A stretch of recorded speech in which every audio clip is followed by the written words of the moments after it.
selengkapnya bisa Anda baca di laman official kami rri.co.id. Pemerintah akan memotong gaji PNS, TNI, Polri, pekerja BUMN, BUMD, dan juga pegawai swasta untuk iuran tabungan perumahan rakyat atau TAPERA. Ketentuan ini tertuang dalam Peraturan Pemerintah Nomor 25 Tahun 2020 tentang penyelenggaraan TAPERA. Pengertian pekerja yaitu setiap orang yang bekerja dengan menerima upah atau imbalan dalam bentuk lain sesuai dengan ketentuan. Sedangkan pekerja mandiri adalah setiap warga yang bekerja dengan tidak bergantung pada pemberi kerja. Seluruh golongan peserta itu akan didaftarkan sebagai peserta oleh pemberi kerja kepada BP TAPERA. Sementara itu, pekerja mandiri harus mendaftarkan dirinya sendiri kepada BP TAPERA untuk menjadi peserta. Besaran simpanan peserta pekerja sebesar 3% dari gaji atau upah. Besaran simpanan peserta untuk peserta pekerja ditanggung bersama oleh pemberi kerja sebesar 0,5% dan pekerja sebesar 2,5%. Nah, bagaimana respon dari para pekerja? Kami sudah bersama saat ini dengan Asosiasi Serikat Pekerja Indonesia, Aspek Indonesia, dengan Sekjen DPP Asosiasi Serikat Pekerja Indonesia atau Aspek Indonesia, Sabda Pranawajati.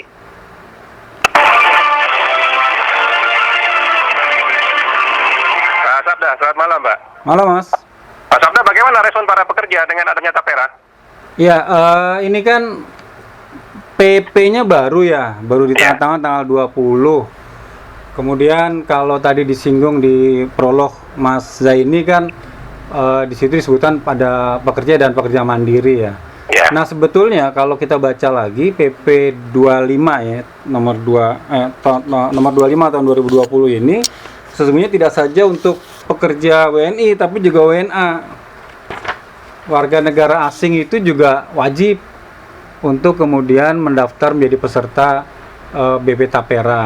Nah, permasalahannya begini, ini kan kelihatannya akan menjadi beban lagi buat pekerja ya. Dan kalau saya baca dari sisi tujuannya mungkin bagus ya, artinya menjamin punya rumah begitu pekerja ya, Pak? Sebenarnya ada 3 ya, satu kepemilikan rumah, kedua pembangunan, ketiga perbaikan, renovasi. Sebetulnya sih tujuannya bagus, tapi kalau saya baca secara lebih detail PP 25 ini sepertinya ada yang belum lengkap, khususnya terkait dengan beberapa hal yang memang menjadi permasalahan pekerja. Contohnya gini, di PP 25 2020 ini disebutkan kalau pekerja ya, bukan pekerja mandiri ya. Kalau pekerja kemudian dia pindah kerja ke perusahaan lain, maka pemberi kerja berikutnya wajib mendaftarkan pesertaannya dan juga membayarkan kembali. Tapi tidak ada aturan dalam PP 25 ini yang menyatakan gimana kalau pekerjanya di PHK. Ya. Nah, itu nggak ada. Kalau pekerja di PHK kemudian dia tidak mampu menjadi pekerja mandiri, kalau pekerja yang di perusahaan kan jelas tuh ya persyaratannya, yang berpenghasilan paling sedikit sebesar upah minimum maka wajib menjadi peserta. Nah, tapi kalau yang pekerja mandiri yang berpenghasilan di bawah upah minimum dapat menjadi pekerja, jadi tidak wajib, dapat. Nah, lalu bagaimana kemudian dana yang sudah masuk katakanlah 1 tahun gitu ya, kemudian dia di PHK nih, itu nggak ada jaminan perlindungan bahwa dana itu mau diapain? Yang ada malah sanksi. Dipotong 2,5% padahal begitu ya, Pak, tiap bulan ya. Yang ada malah sanksi kalau dia tidak bisa melanjutkan pembayaran pada tanggal 10 bulan berikutnya, maka dia dikenakan sanksi-sanksi administratif. Ada banyak tuh sanksi administratif baik buat pemberi kerja maupun si pekerjanya. Termasuk denda begitu, Pak? Ada di situ, Pak? Sanksi administratif yang saya baru baca. Ya. Kemudian dinonaktifkan. Nah, pengertian dinonaktifkan ini juga belum clear seperti apa. Apakah kemudian dananya mandek, kemudian dipakai untuk kemudian membayar operasional badan penyelenggara TAPERA ini? Itu kan lama-lama habis juga duitnya. Ya, tapi kalau dia pindah bekerja, Pak, bekerja lagi begitu, itu masih bisa diteruskan atau tidak di peraturan itu? Kalau di peraturan ini wajib diteruskan oleh pemberi pekerja berikutnya. Ya. Artinya pemberi pekerja berikutnya wajib mendaftarkan si pekerja itu. Tapi kalau kemudian dia di PHK gimana? Gitu kan? Itu nah, ini belum ada klausarnya bagaimana begitu aturan mainnya begitu ya, Pak ya? Pertama. Kedua, terkait dengan ini kan peruntukannya untuk yang sudah punya untuk rumah pertama gitu kan. Kemudian ada di pasal 30 berapa tadi itu saya baca, untuk yang masa kepesertaannya paling singkat 12 bulan. Kemudian untuk pekerja yang baru mau punya rumah pertama gitu kan. Lalu gimana yang sudah punya rumah? Ya. Kan banyak tuh pekerja-pekerja yang sudah punya rumah, tapi di satu sisi PP ini mewajibkan dia untuk jadi peserta minimal dari pemberi pekerja, dipotong kan gitu. Padahal dia sudah tidak memenuhi syarat lagi untuk bisa mendapatkan manfaat dari PP Tapera ini, karena PP Tapera hanya untuk pekerja yang mau beli rumah pertama, mau merenovasi rumah pertama, atau mau membangun rumah yang pertama gitu. Kalau dia sudah punya rumah gimana? Kemudian dia punya rumah dua misalkan gitu, berarti kan tidak perlu lagi begitu, tidak bisa ikut mendapatkan Tapera. manfaat dari PP Tapera. Tapi di satu sisi PP Tapera ini wajib hukumnya gitu. Nah, Pak, tapi kalau dengan potongan 2,5%-nya bagaimana? Apakah pekerja juga ada keberatan soal itu?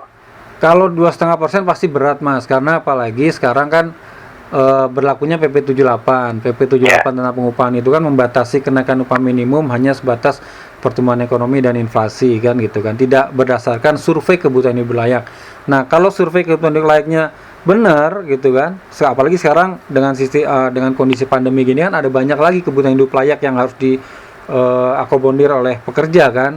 Nah, kalau itu tidak kemudian dinaikkan kriteria penghitungan upah minimum provinsinya atau kota kabupaten, maka ya upahnya akan naiknya segitu, tapi potongan-potongan macam-macamnya banyak. Belum lagi BPJS Tenagakerjaan, belum lagi BPJS Kesehatan yang sekarang juga naik, kan gitu kan. Ya. Itu jadi belum tepat diberlakukan dalam waktu dekat ini begitu, Pak? Rencana ini. Harusnya revisinya harusnya ada, belum membaik begitu ya. Ya, harusnya ada beberapa revisi lah dari PP 25 ini, khususnya tadi ya, bagaimana meminimalisir atau memperkecil persentase yang menjadi beban dari si pekerja. Kemudian bagaimana dengan pekerja yang ter-PHK, kemudian dia tidak mampu membayar lagi, bagaimana penerapannya itu belum ada, kan gitu. Dan tidak perlu diwajibkan, tapi berdasarkan pendataan juga. Kalau saya misalkan udah punya rumah gitu kan, udah katakanlah saya bukannya ini ya, contoh aja, misalkan pekerja punya rumah 2, punya rumah 3, terus dia tidak punya manfaat lagi, tidak bisa dapat manfaat lagi kan, percuma juga gitu. Dana terus untuk apa? Apa untuk membiayai direksinya, komitenya gitu kan, komisarisnya, pengawasnya kan, jadi malah nggak jelas gitu. Nah, Pak Sabda, ini juga sudah ada penolakan loh Pak dari Apindo. Mereka juga keberatan dengan menanggung 0,5% iuran itu, Pak. Ya, kalau Apindo ya itu bukan kapasitas saya lah untuk menjawabnya ya, tapi dari sisi saya selaku serikat pekerja tentunya akan berat. 2,5% itu berat banget buat pekerja jika pekerja itu masih upahnya sangat minimal. Sangat minimal itu tadi dengan PP 78, kenaikan upah per tahunnya sangat kecil, kemudian kebutuhan hidup, harga barang pokok, kebutuhan lain sebagainya semakin meningkat, apalagi di pandemi gini kuota juga menjadi kebutuhan hidup juga kan gitu. Paket data gitu. Jadi ada aturan-aturan main di pasal-pasal tertentu yang mesti diperbaiki lagi begitu Pak dari mungkin juga timingnya ini kan juga sama seperti sama seperti yang kenaikan iuran BPJS Kesehatan kemarin dipaksakan kan, sudah dibatalkan sama MK tapi kemudian naikin lagi walaupun kurang 10.000 semua, tapi kan tetap naik. Dan itu timingnya nggak pas karena sekarang lagi banyak yang di PHK gitu kan, banyak pengangguran, PHK sepihak, kemudian pandemi, work from home kan gitu. Ini sekarang meskipun maksud dari Presiden mengeluarkan PP ini bagus sebenarnya Pak Sabda ya. Tujuannya bagus. Kalau kondisinya memang memungkinkan begitu. Betul, tujuannya bagus tapi timingnya nggak pas. Kedua, masih banyak hal dari ketentuan ini yang perlu direvisi dan diperjelas. Tadi yang saya singgung masalah bagaimana di PHK, bagaimana pekerja kontrak. Kalau pekerja kontrak itu maksimal 3 tahun untuk outsourcing juga sama. Gimana kalau kemudian dia diputus? Siapa yang mau tanggung jawab? Kemudian nasib dananya bagaimana begitu? Nasib dananya gimana? Padahal di satu sisi 12 bulan kepesertaan dia sudah bisa mendapatkan manfaat kalau menurut PP ini. Baik Pak Sabda. Pak Sabda, terima kasih banyak sudah bersama kami. Ya, sama-sama. Selamat malam Pak Sabda. Ya, terima kasih. Sekjen Dewan Pimpinan Pusat Asosiasi Serikat Pekerja Indonesia atau Aspek Sabda Prawajati SH. Kami akan hadirkan kembali nanti bagaimana perkembangan terkininya. Sementara itu, kalangan pengusaha menyuarakan penolakan Tapera. Jadi alasannya, Tapera hanya menambah beban pengusaha untuk menanggung 0,5% iuran pekerja. Mengutip PP nomor 25 tahun 2020 tentang penyelenggaraan Tapera, Jadi memang di TNI disebutkan pengusaha dan pekerja patungan membayarkan iuran masing-masing, pengusaha 0,5% dan 2,5%-nya adalah pekerja. Ketua Asosiasi Pengusaha Indonesia (APindo) bidang ketenagakerjaan dan jaminan sosial Haryanto mengatakan program tapera tidak tepat diberlakukan meski jangka waktu keikutsertaan pekerja swasta sampai 7 tahun ke depan atau paling lambat 2027 mendatang. Menurutnya hal utama yang membuat kebijakan ini tidak tepat adalah adanya tumpang tindih dengan program kepesertaan lain, misalnya iuran kepesertaan jam sostek.